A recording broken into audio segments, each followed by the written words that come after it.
الحمد لله رب العالمين الرحمن الرحيم مالك يوم الدين إياك نعبد وإياك نستعين اهدنا الصراط المستقيم صراط الذين أنعمت عليهم غير المغضوب عليهم ولا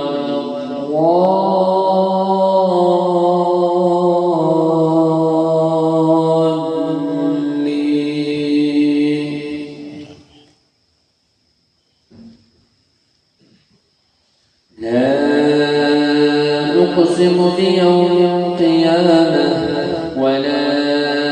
أقسم بالنفس اللوامة أيحسب الإنسان أن لن نجمع عظامه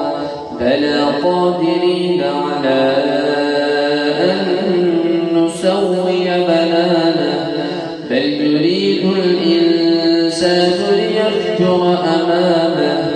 يسأل أيان يوم القيامة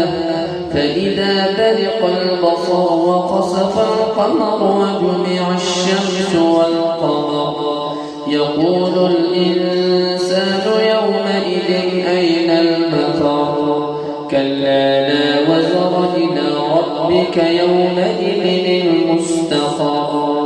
ينبأ الإنسان يومئذ بما قدم وأخر بل الإنسان على نفسه بصيرة ولو ألقى معاذيره لا تحرك به لسانك لتعجل به إن علينا جمعه وقرآنه فإذا قرأناه فاتبع قرآنه ثم إن علينا بيانه كلا بل تحبون العاجلة وتذرون الآخرة وجوه يومئذ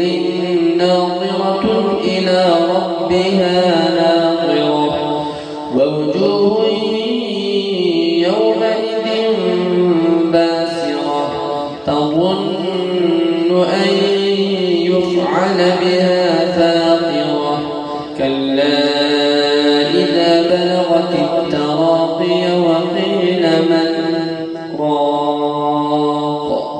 وظن أنه الفراق والتفت الساق بالساق إلى ربك يومئذ